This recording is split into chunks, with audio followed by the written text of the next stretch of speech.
पुरुषोत्तम मास की उत्पत्ति कैसे हुई, आज यह कथा मैं सुनाने जा रही हूँ। सुनिएगा जरूर सभी लोग। बहुत समय पहले जब सृष्टि की रचना हुई तब वर्ष के 12 महीनों का निर्धारण किया गया। सूर्य के आधार पर वर्ष 365 दिनों का माना गया, जबकि चंद्रमा के आधार पर वर्ष लगभग 354 दिनों का होता था। इस प्रकार हर वर्ष लगभग 11 दिनों का अंतर रह जाता था। धीरे धीरे यह अंतर बढ़ते बढ़ते लगभग 32 महीने 16 दिन में एक पूरे महीने के बराबर हो जाता था। उस अतिरिक्त महीने का कोई स्वामी नहीं था।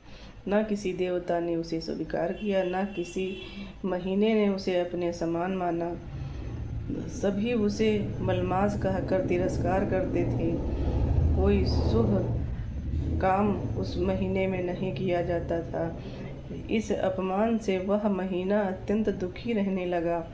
एक दिन वह रोता हुआ भगवान विष्णु के धाम पहुंचा और बोला, प्रभु, संसार में मेरा कोई सम्मान नहीं करता। सभी मुझे अशुभ कहते हैं, मेरा कोई स्वामी नहीं है। भगवान विष्णु को उस पर दया आ गई। उन्होंने कहा, आज से तुम मेरे प्रिय हो। मैं तुम्हें अपना नाम पुरुषोत्तम देता हूँ। जैसे मैं देवताओं में श्रेष्ठ हूँ, वैसे ही तुम महीनों में श्रेष्ठ कहलाओगे। जो भी मनुष्य इस महीने में जप तप दान व्रत कथा श्रवण और भागवत का स्मरण करेगा, उसे अनेक गुना फल प्राप्त होगा। तभी से मल मास का नाम पुरुषोत्तम मास पड़ गया। यह माना गया कि इस मास में किए गए पुण्य कर्म विशेष फल देते हैं, इसीलिए इसे भगवान विष्णु का सबसे प्रिय महीना कहा जाता है। कथा का संदेश, पुरुषोत्तम मास भगवान विष्णु को समर्पित है। इस मास में श्रीमद्भागवत कथा, रामायण, गीता का पाठ विशेष फलदायी माना गया है।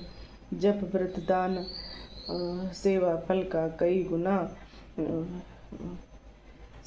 फल कई गुना बढ़ जाता है। यह कथा सिखाती है कि जिसे संसार तुच्छ समझता है, भगवान उसे भी महान बना सकते हैं। जय हो श्री हरि की।